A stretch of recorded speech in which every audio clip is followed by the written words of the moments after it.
저는 오늘 여러분께 아주 솔직한 이야기를 하나 드리려고 합니다. 제 지인 중에 68살 된 여성분이 계십니다.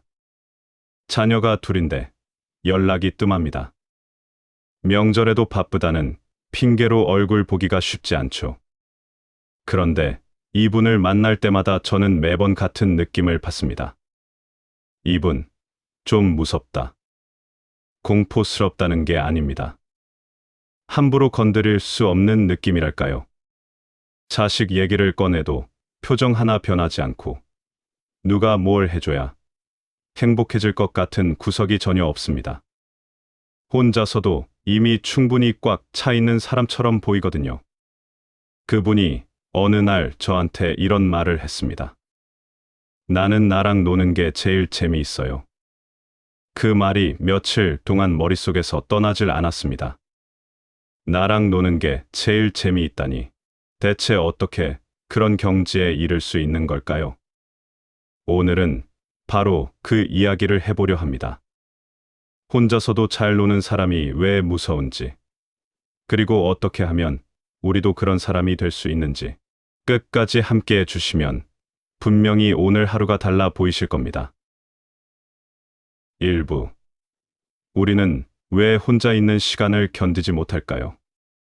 먼저 여러분께 질문을 하나 드리겠습니다. 혼자 있는 오후, 아무 약속도 없고 텔레비전도 별로 보고 싶지 않은 그런 날, 여러분은 어떻게 하시나요? 많은 분들이 그럴 때 습관처럼 핸드폰을 집어듭니다. 자녀한테 전화를 걸어보고, 카카오톡 단체방을 열어보고, 유튜브를 켜서 아무 영상이나 틀어놓습니다. 어떻게든 그 조용함을 메우려 하죠. 그 마음, 저는 충분히 이해합니다. 사실 우리 세대는 태어날 때부터 혼자 있는 법을 배운 적이 없는 세대거든요. 어릴 때는 형제자매와 늘 붙어 살았고, 결혼하면 남편 혹은 아내와, 아이를 낳으면 아이들과 늘 함께였습니다. 집안이 시끌벅적하고 누군가 항상 곁에 있는 게 당연한 삶이었죠. 그러다 어느 순간 자녀들이 독립하고 집이 조용해집니다. 처음 경험하는 그 정적이 얼마나 낯설고 불편한지 겪어보신 분들은 아실 겁니다. 그런데 여기서 제가 꼭 짚어드리고 싶은 게 하나 있습니다. 혼자 있는 게 불편한 이유는 외로워서만이 아닙니다. 그보다 더 깊은 이유가 있어요. 혼자 있는 시간은 거울입니다. 타인이라는 배경이 다 사라지고 나면 오직 나 자신만 남습니다. 평생 누구의 엄마, 누구의 아빠, 누구의 배우자로 살아온 사람에게 그 배역을 다 내려놓은 본연의 나를 마주하는 일은 생각보다 훨씬 낯선 경험입니다. 거울 속에 빛은 자신이 낯설게 느껴질 때 우리는 본능적으로 다시 뭔가로 그 공간을 채우려 합니다. 타인의 목소리, 소음, 관계의 분주함으로요. 하지만 그렇게 채운 시간이 정말 나를 행복하게 만들었나요? 생각해보면 마음에 없는 모임에 나가 억지 웃음을 짓고 돌아오는 길이 오히려 더 허탈했던 적이 있지 않으셨나요? 자식한테 전화를 걸었는데 바쁘다는 말을 듣고 오히려 서운함이 커졌던 적은요? 이것이 바로 외로움의 함정입니다. 외로움은 타인으로 채운다고 해결되지 않습니다. 오히려 타인에게서 반응을 구할수록 더 민감해지고 더 쉽게 상처받게 됩니다. 그렇다면 어떻게 해야 할까요? 그 답을 찾으러 저는 오래된 철학자 한 분께 가봤습니다. 2부. 쇼펜하우어가 발견한 것. 외로움과 고독은 전혀 다른 것입니다. 아르투어 쇼펜하우어, 19세기 독일의 철학자입니다. 살면서 한 번쯤 이름을 들어보셨을 겁니다. 비관주의 철학자로 유명하고 평생 독신으로 살면서 고독을 예찬했던 분이죠. 이분이 아주 중요한 말을 남겼습니다. 인간은 오직 혼자 있을 때만 온전히 자기 자신이 될 수 있다. 처음 이 말을 들었을 때 저는 솔직히 좀 차갑게 느껴졌습니다.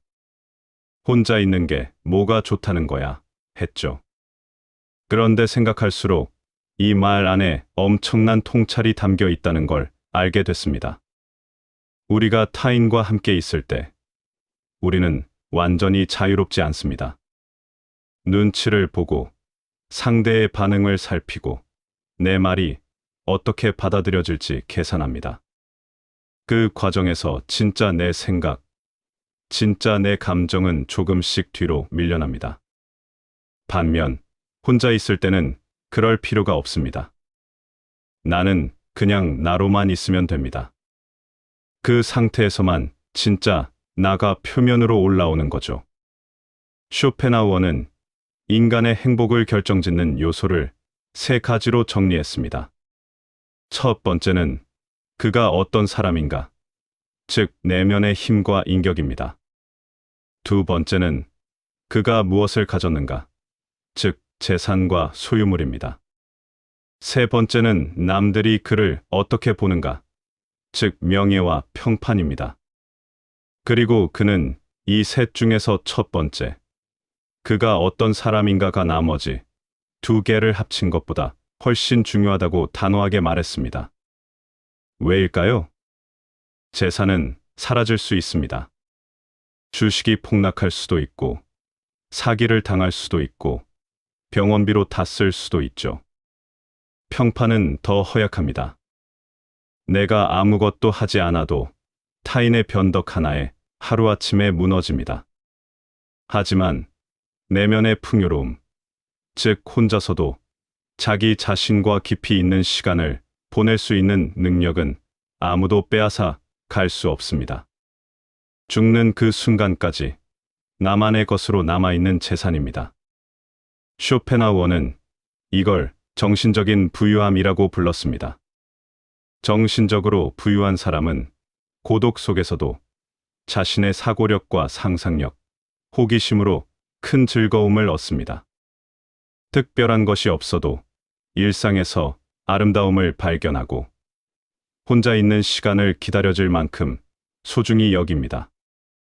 반대로 내면이 빈약한 사람은 아무리 돈이 많고 지위가 높아도 항상 지루함과 공허함에 시달립니다. 뭔가 자극적인 것, 새로운 것, 누군가의 관심이 없으면 견디질 못하죠. 이쯤에서 솔직히 자문해 보시길 권합니다. 나는 지금 외로움을 느끼고 있는 건가요? 아니면 고독을 즐기고 있는 건가요? 외로움은 결핍입니다. 타인이 없어서 내가 부족하다는 느낌이죠. 반면 고독은 충만함입니다.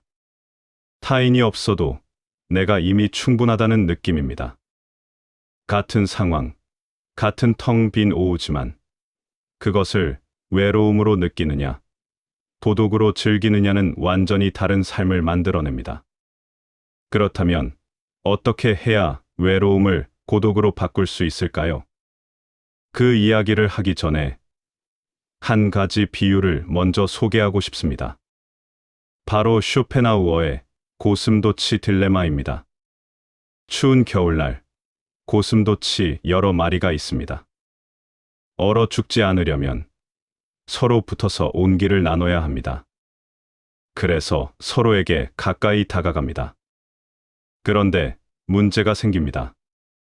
너무 가까워지면 서로의 날카로운 가시에 찔려서 고통스럽습니다. 그렇다고 너무 멀어지면 추위에 떱니다.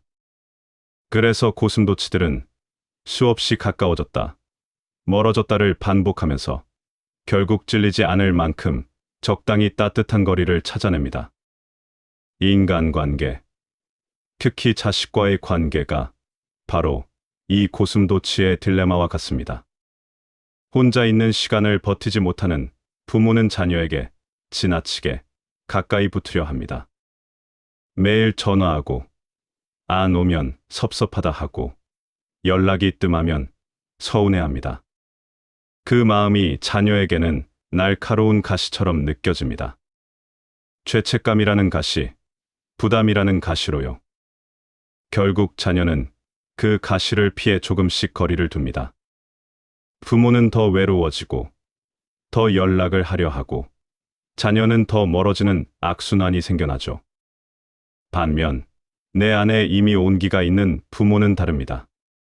스스로 따뜻하기 때문에 자녀에게 온기를 구걸하지 않아도 됩니다. 그래서 자연스럽게 적당한 거리를 유지하게 됩니다.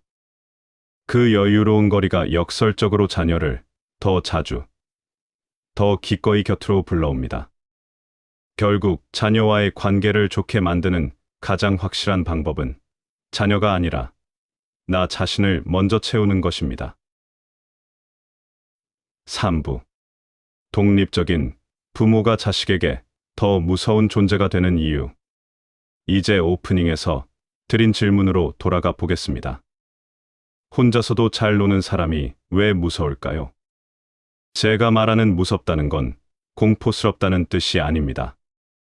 범접하기 어렵다, 함부로 대할 수 없다는 느낌입니다. 그 사람의 삶이 너무 단단하고 자족적이어서 차마 그 평온을 깨뜨릴 수 없다는 경외심입니다. 왜 혼자 잘 사는 사람이 그런 느낌을 주는 걸까요? 생각해 보십시오. 자녀에게 매달리는 부모는 어느 순간 자녀에게 어떤 존재로 느껴질까요? 처음에는 안타깝습니다. 부모님이 외로우시구나 하고요. 그런데 그게 반복되면 어느 순간부터 부담스럽습니다. 전화를 받기가 무서워집니다. 안 받으면 더 서운해하실 테고, 받으면 또 얼마나 길게 이야기하실지. 카카오톡 알림이 뜰 때마다 작은 죄책감이 생깁니다. 결국 자녀 입장에서 그런 부모는 두 가지 중 하나로 느껴집니다. 내가 없으면 힘드신 불쌍한 분, 아니면 나를 옥죄는 부담스러운 분. 둘 다 편안한 관계는 아닙니다. 그런데 혼자서도 자신의 세계가 꽉 찬 부모는 전혀 다릅니다. 자녀가 연락을 안 해도 표정이 변하지 않습니다. 오히려 연락을 받으면 반갑기는 하지만 없어도 충분히 잘 지내고 있습니다. 자녀 입장에서 그런 부모는 미스터리합니다. 그리고 그 호기심이 자녀를 부모 곁으로 끌어당기는 힘이 됩니다. 이것이 역설입니다. 덜 원할수록 더 얻게 됩니다. 덜 구할수록 더 찾아옵니다. 자녀에게 기대지 않을수록 자녀는 오히려 부모를 더 자주 찾고, 더 소중히 여기고, 더 진심으로 존경하게 됩니다. 또 한 가지 이야기를 해드리고 싶습니다. 많은 부모가 자식을 키우며 마음 한편에 이런 생각을 품습니다. 내가 이만큼 희생했으니 나중에 효도는 받아야지. 아주 자연스러운 마음입니다.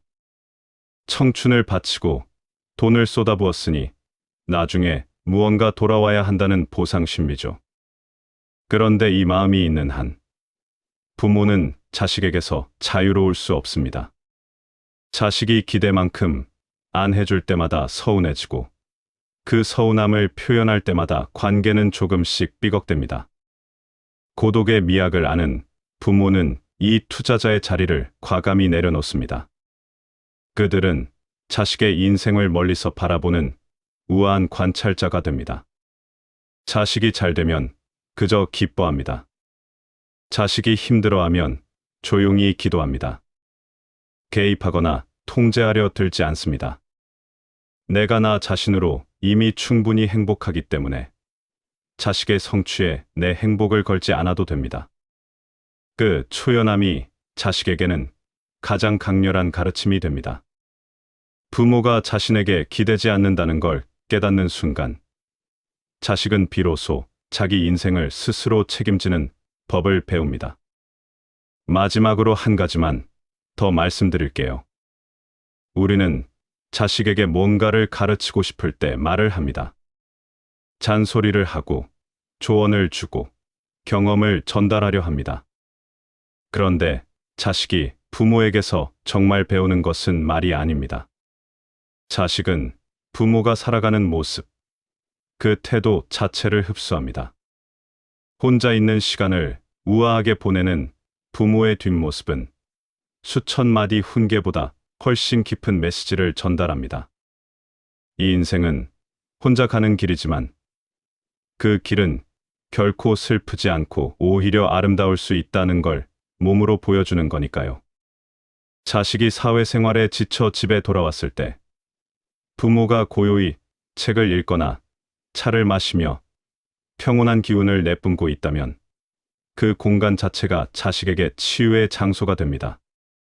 나를 통제하지 않고 내게 구걸하지 않는 부모의 그 넓은 여백이 자식을 다시 부모 곁으로 불러들이는 가장 강력한 자석이 됩니다. 4부. 고독을 근육으로 만드는 실천법. 이론은 알겠는데, 그래서 어떻게 하면 되냐고요? 맞습니다. 구체적인 이야기를 해야죠. 먼저 한 가지 오해를 풀고 시작하겠습니다. 고독을 즐기는 능력은 원래부터 타고나는 게 아닙니다. 어떤 사람은 천성적으로 혼자를 즐기고 어떤 사람은 그렇지 않다고 생각하시는 분들이 계신데 그건 반은 맞고 반은 틀렸습니다. 고독을 즐기는 능력은 쓰지 않던 근육을 키우는 것과 같습니다. 처음에는 어색하고 불편하고 힘듭니다. 그런데 꾸준히 하다 보면 어느 순간 그 시간이 당기기 시작합니다. 그 과정을 돕는 구체적인 방법 3가지를 알려드리겠습니다. 첫 번째는 아침 10분, 나만의 의식을 만드는 겁니다. 거창하지 않아도 됩니다. 아주 작은 것부터 시작하세요. 매일 아침 딱 10분만 오직 나 자신을 위한 시간으로 만들어 보세요.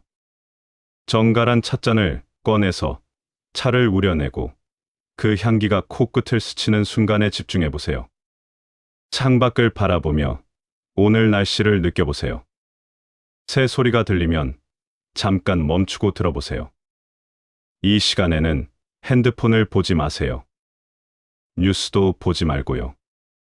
그냥 나와 나 사이에 아주 조용한 대화만 하는 시간입니다. 처음에는 10분이 어색하게 느껴질 겁니다. 빨리 끝내고 싶을 수도 있고요. 그래도 괜찮습니다. 그 어색함 자체가 내가 얼마나 오랫동안 나 자신을 홀대해왔는지를 보여주는 신호거든요. 일주일만 해보세요. 그 10분이 점점 기다려지기 시작합니다.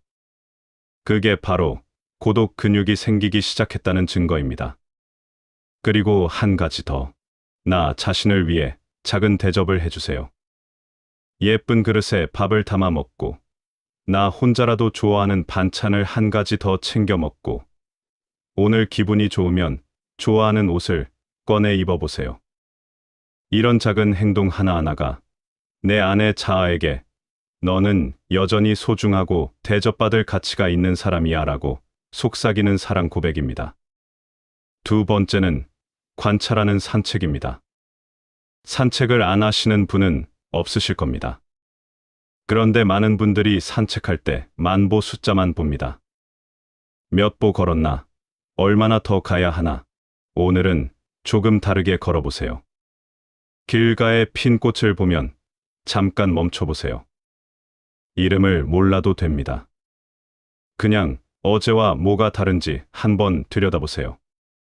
바람이 불면 나무잎이 어떤 소리를 내는지 귀를 기울여 보세요.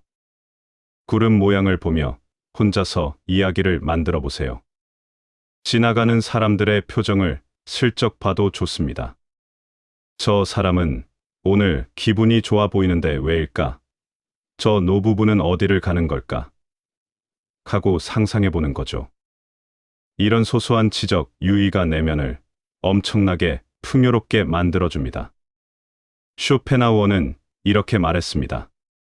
지적으로 풍요로운 사람은 고독 속에서 자신의 사고와 상상력만으로도 커다란 즐거움을 얻는다고요. 내면이 부유해지면 어떤 일이 생기냐면요. 타인의 연락을 기다리는 시간이 사라집니다. 핸드폰을 들여다보며 왜 연락이 없나 하는 그 쓸쓸한 시간 대신 내 세계를 탐험하느라 시간이 오히려 부족하다고 느끼게 됩니다. 그게 바로 고독이 외로움을 이기는 순간입니다. 세 번째는 기록입니다. 일기라고 하면 어려워하시는 분들이 계세요. 뭘 쓰지? 잘 써야 하나? 남들이 보면 어쩌나 하고요. 그런 걱정은 내려놓으셔도 됩니다. 일기는 보여주려고 쓰는 게 아니라 나 자신을 위해 쓰는 겁니다. 오늘 하루 느낀 감정 한 줄로도 충분합니다.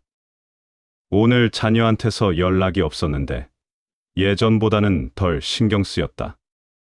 이 한 줄도 훌륭한 일기입니다. 기록이 가진 힘은 놀랍습니다. 우리를 괴롭히는 감정들, 서운함, 불안, 외로움, 이것들은 머릿속에서 빙빙 돌고 있을 때 가장 강력합니다. 그런데 그것을 글로 쓰는 순간 신기하게도 힘이 빠집니다. 객관화되기 때문입니다. 오늘 자식한테 서운함을 느꼈구나. 그건 내 기대가 컸기 때문이구나. 이렇게 써놓고 보면 그 감정의 원인을 알게 됩니다. 그리고 원인을 알면 감정에 끌려다니는 대신 감정을 다스릴 수 있게 됩니다. 기록은 또 다른 의미도 있습니다. 내 시간을 역사로 만드는 작업입니다. 우리의 하루는 아무런 기록 없이 흘러가면 그냥 사라집니다. 어제 뭘 했는지, 지난달에 어떤 생각을 했는지 기억이 잘 나지 않죠. 그런데 기록을 하면 다릅니다. 내가 살아온 날들이 쌓여서 나만의 역사가 됩니다. 6개월, 1년 뒤에 예전 일기를 펼쳐보면 이런 생각이 듭니다. 아, 내가 그때 그런 고민을 했었구나.